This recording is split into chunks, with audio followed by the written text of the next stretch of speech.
Channel நம்ம சேனலில் என்ன பார்க்க போகிறோம்னு பார்த்தீங்கன்னாக்கா கல்யாண வீட்டில் செய்கிற சாம்பார் தான் பார்க்க போகிறோம். இன்றைக்கி சண்டே வ்ளாகில் அதை தான் பார்க்குறோம். ஏன் இன்றைக்கி வெஜ்ஜில்னாக்கா உங்களுக்கே தெரியும், ஆல்ரெடி எல்லா வீடியோலையும் சொல்லியிருப்பேன். லாஸ்ட்டாக உங்களுக்கு வந்துட்டு இந்த கொலாப்புட்டு வீடியோலையும் சொல்லியிருப்பேன். ஓகேங்க. லாஸ்ட்டாக உங்களுக்கு கொலாப்புட்டு வீடியோலையும் சொல்லியிருப்பேன். அதனால் இன்றைக்கி சாம்பார் தான் நம்ம வீட்டில். நெக்ஸ்ட் வீக் உங்களுக்கு நான்வெஜ் செஞ்சு காட்டுறேன். ஓகே, இப்போ நம்ம வந்துட்டு ஃபஸ்ட்டு அதுக்கு வந்துட்டு பருப்பு வேக வச்சுக்கலாம். பருப்பு, தண்ணி, அப்புறம் மஞ்சள் கொஞ்சம் போட்டு நான் வேக வச்சுக்கிறேன். அது கூடவே கொஞ்சம் ஒரு கட்டி பெருங்காயம், இந்த அளவுக்கு பெருங்காயத்தை போட்டுக்கிறேன்.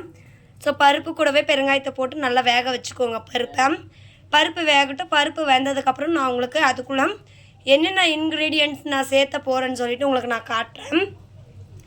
இது வந்துட்டு என்னென்னாக்கா இந்த சாம்பார் வந்துட்டு எங்கள் கல்யாணத்தில் மட்டும் இல்லாமல் வீட்லேயும் நம்ம செய்யலாம். வீட்டில் வந்துட்டு நம்ம அதிகமாக நிறைய பேர் இருக்கும்போது இதை செஞ்சாக்கா நல்லாவே இருக்கும், டேஸ்ட்டாகவும் இருக்கும். எல்லாருக்குமே சாம்பார் வந்துட்டு உங்களுக்கு கரெக்டாக இருக்கும். கொஞ்சமாக செஞ்சாலுமே நிறைய பேருக்கு ஈடாகும். வந்துட்டு நம்ம இந்த பருப்பு சாம்பாரும் அடுத்து ரசம், அப்பளம் தான் இன்றைக்கி நம்ம சண்டே மத்தியானம் லஞ்சு. ஓகே, வாங்க நம்ம மற்ற இன்க்ரீடியன்ட்ஸ் எல்லாம் சேர்த்தும் போது உங்களுக்கு காட்டுறேன். வந்துட்டு நாம் 3 ஸ்பூன் எடுத்திருக்கோம். மிளகு வந்துட்டு 1 ஸ்பூனு, ஜீரகம் வந்துட்டு 1.5 ஸ்பூன் எடுத்திருக்கோம். வரமிளகாய் வந்துட்டு காரத்துக்கு ஏற்ற மாதிரி எடுத்துக்கோங்க. கடலப்பருப்பு வந்துட்டு 1.5 ஸ்பூன் எடுத்திருக்கோம். வெந்தயம் வந்துட்டு 1/2 டீஸ்பூன் எடுத்திருக்கோம். அப்புறம் பெருங்காயம் 1 கட்டி எடுத்திருக்கோம். ஏன்னா பெருங்காயம் வந்துட்டு நான் ஏற்கனவே பருப்பில் போட்டு சேர்த்ததால் பெருங்காயம் நான் இதை எடுத்துருக்கேன். இன்னும் வேணுனாலும் நீங்கள் சேர்த்துக்கலாம். உங்களுக்கு இந்த எல்லாத்தையும் நீங்கள் எண்ணெயில் போட்டு வதக்கி எடுத்துக்கலாம். இப்போ பாருங்கள், வடை சட்டியில் எண்ணெய் காஞ்சிடுச்சு. முதல்ல பெருங்காயத்தை போட்டுக்கலாம்.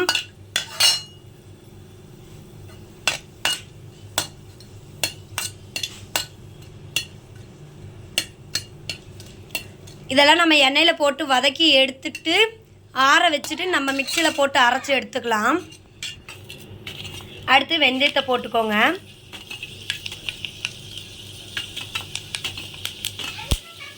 வெந்தயம் வெடிக்குது.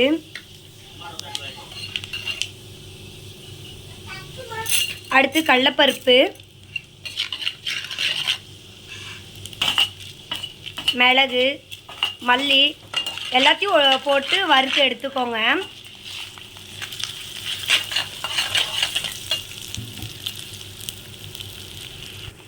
அடுத்து பூண்டு 3 பல் போட்டுக்கோங்க. அப்புறம் கருவேப்பிலை,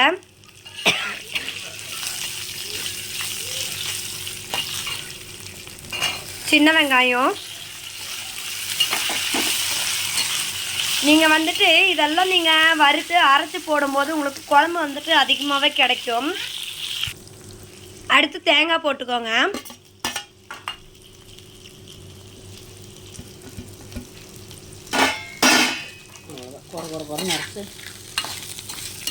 இது அவ்வளோதான். இப்போ இதை ஆற வச்சுட்டு கொரகொரன்னு அரைச்சி நம்ம வந்துட்டு குழம்புல சேர்த்துக்கலாம்.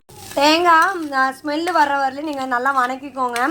தேங்காய் ஸ்மெல்லு வந்தது ஸ்டவ் ஆஃப் பண்ணி இந்த பொருளை நீங்கள் ஆற விட்டுருங்க. ஆற விட்டதுக்கப்புறம் ஆறினதுக்கப்புறம் நீங்கள் மிக்ஸி ஜாரில் போட்டு நல்லா கொரகொரன்னு அரைச்சிக்கோங்க. நைஸாக அரைக்கக்கூடாது, கொரகொரன்னு அரைக்கணும். ஓகே, இது வறுத்ததுக்கப்புறம் உங்களுக்கு நான் காட்டுறேன். ஓகே காய்ஸ், இப்போ வறுத்தாச்சு. இப்போ ஸ்டவ்வை சிம்மில் வச்சுட்டு நம்ம இந்த பொருளெல்லாம் ஒரு பிளேட்டில் போட்டு நம்ம ஆற வச்சுக்கலாம். ஆறினதுக்கப்புறம் அரைச்சிட்டு உங்களுக்கு இப்போ பார்த்தீங்கன்னாக்கா பருப்புக்கு நம்ம அந்த மசாலா நம்ம அரைச்சி எடுத்துட்டோம். இங்கே பாருங்கள். நான் ஏற்கனவே பருப்பில் மஞ்சள் நிறைய போட்டிருக்கிறதுனால இதில் நான் மஞ்சள் சேர்க்கலை. இது அப்படியே நம்ம கொட்டிடலாம். நல்லா தண்ணி ஊற்றிக்கோங்க, கலந்து விட்டுருங்க.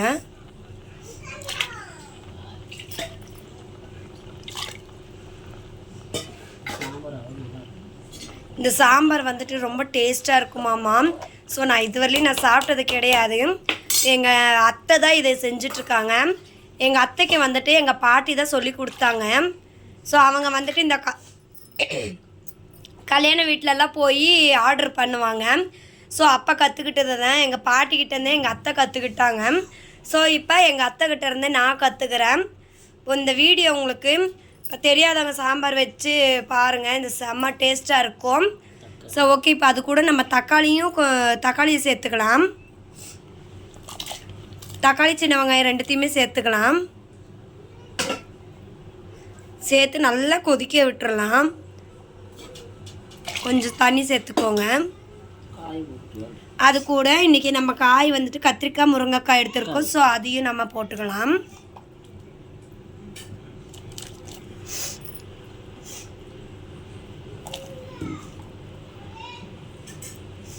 முருங்கைக்காய் வந்துட்டு மரத்துலேருந்து பொரிச்சது, ஃப்ரெஷ்ஷாக பொரிச்சது.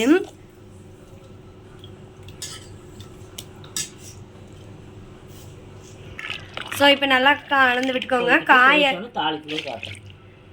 இது வந்துட்டு இப்போது குழம்பு நல்லா கொதிக்கட்டும். கொதிச்சதுக்கப்புறம் நம்ம புளி ஊற்றி தாளிப்போம். ஸோ அப்போ நம்ம காட்டுறேன். இப்போ உப்பு தேவையான அளவு போட்டுக்கோங்க. உங்களுக்கு நான் ஏற்கனவே காளான் பிரியாணி செய்யும் போதே சொல்லியிருப்பேன். ஸோ நாங்கள் வந்துட்டு கையளவு தான். ஸோ ஸ்பூன்லலாம் எங்களுக்கு வந்துட்டு அளவு வந்துட்டு நிதானம் இல்லாமல் நம்ம போட்டுருவோம். ஸோ கையில் போடுறதா இருந்தாக்கா நம்ம அளவு நமக்கு தெரியும், கையளவு. ஸோ நம்ம எந்த அளவுக்கு வேணுமோ அந்த அளவுக்கு நம்ம போட்டுக்கலாம். ஓகே, ஸோ இது வந்துட்டு இப்போ நான் கூட்டம் இருக்கிற டைமில், வீட்டில் விசேஷம் இருக்கிற டைம்லலாம் செஞ்சிங்கனாக்கா நல்லா டேஸ்ட்டாக இருக்கும். குழம்பு நல்லா சாப்பிடலாம். ஸோ ஓகே, இது நல்லா கொதிக்கட்டும். கொதிச்சுட்டு நம்ம காய் வெந்துருச்சு, குழம்பு கொதிச்சிருச்சு. ஸோ இப்போ நம்ம அதில் கொஞ்சம் புளியை ஊற்றிக்கலாம்.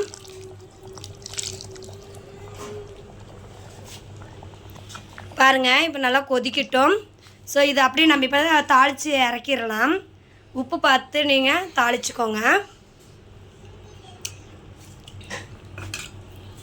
ஓகே, இப்போ நம்ம இதை தாளிச்சிடலாம்.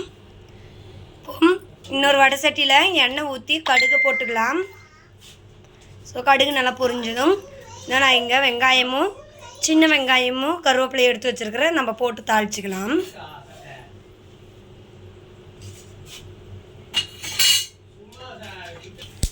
ஓகே, இப்போ கடுகு வெடிச்சிருச்சு. ஸோ அது கூட நம்ம சின்ன வெங்காயமும் கருவேப்பிலையும் நம்ம போட்டுக்கலாம்.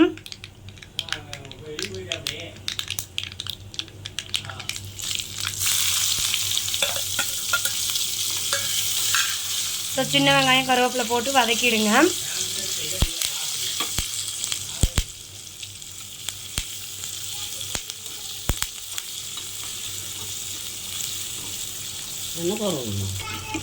ஸோ இது நல்லா வதங்கட்டும். இந்த பக்கம் நம்ம புளி ஊற்றி வச்சுருக்கிற இந்த குழம்பு கொதிக்கட்டும். இப்போ அது கொதிச்ச உடனே பாருங்கள், கொதிச்சிருச்சு. உங்களுக்கே தெரியும் கொதி வர்றது. இப்போ நம்ம அடுத்து இந்த தாளிப்பை எடுத்து நம்ம அதுக்குள்ளே போட்டுக்கலாம். இங்கே பாருங்கள், குழம்பு கொதிக்குதுங்களா? ஸோ ஓகே, புளி ஊற்றுனதுக்கப்புறம் குழம்பு கொதிச்சிருச்சு. கொதிச்ச உடனே நம்ம இந்த தாளிப்பை நம்ம எடுத்து குழம்புல போட்டுக்கலாம். ஸோ ஓகே, வாங்க பாருங்கள், போட்டாச்சு. குழம்பு கொதிக்குது, நல்லா கொதிக்கட்டும். நமக்கு குழம்பு தயாராகிடுச்சு. ஸோ கல்யாணம் வீட்டு சாம்பார் ரெடி.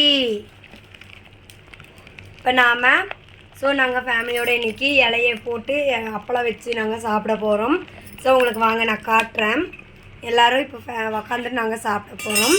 ஓகே, குழம்பு அவ்வளோதான் கொதிச்சிருச்சு. இப்போ நாங்கள் சாப்பிடும்போது உங்களுக்கு நான் காட்டுறேன். வாங்க. பார்த்தீங்கன்னாக்கா கல்யாண வீட்டு சாப்பாடும் ரெடி ஆயாச்சு. இப்போ நம்ம வீட்டில் எல்லாருக்கும் நம்ம இலையில வச்சு நம்ம சாப்பாடு போட போகிறோம்.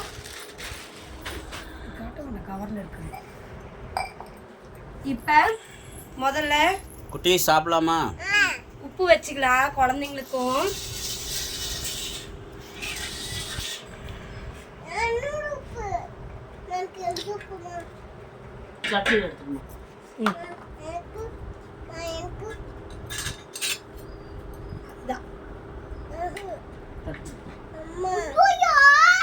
வீடியோ எடுக்கிறேன்.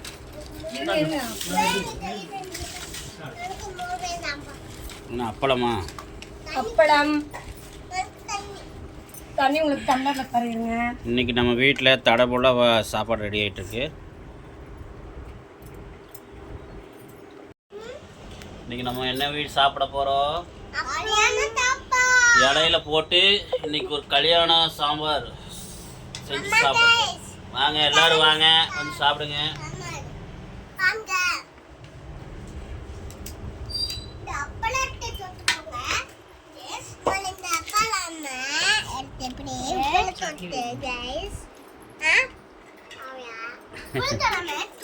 வாங்க மக்களே, இன்னைக்கு நம்ம இலையில சாப்பிட்றோம்.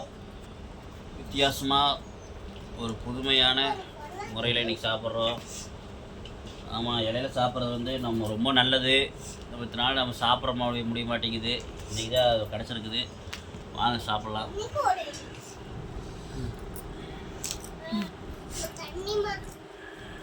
இங்கே பாருங்கள் மக்களே, கத்திரிக்காய் முருங்கைக்காய் போட்டு சாம்பார்.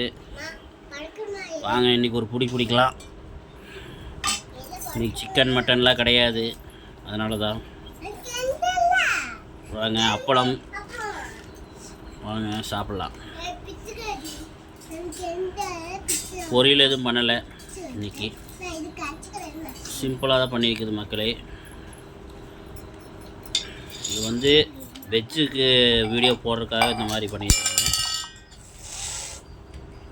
சாப்பிட்டு பார்க்கலாம் எப்படிங்க.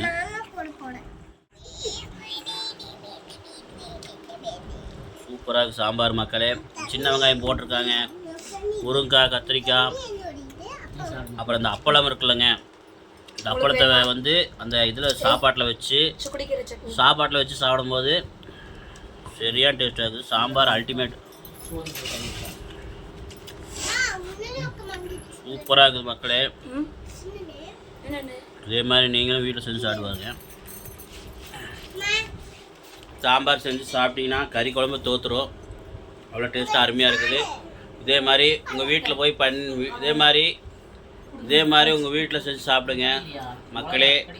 சூப்பரான சாம்பார், கல்யாண வீட்டு சாம்பார் அருமையாக இருக்குது. மறக்காத இந்த வீடியோவுக்கு சப்ஸ்கிரைப் பண்ணுங்கள், ஷேர் பண்ணுங்கள், கமெண்ட் பண்ணுங்கள், லைக் பண்ணுங்கள். இந்த வீடியோ பிடிச்சிருந்தா சப்போர்ட் பண்ணுங்கள். ஓகே, பாய். பாப்பா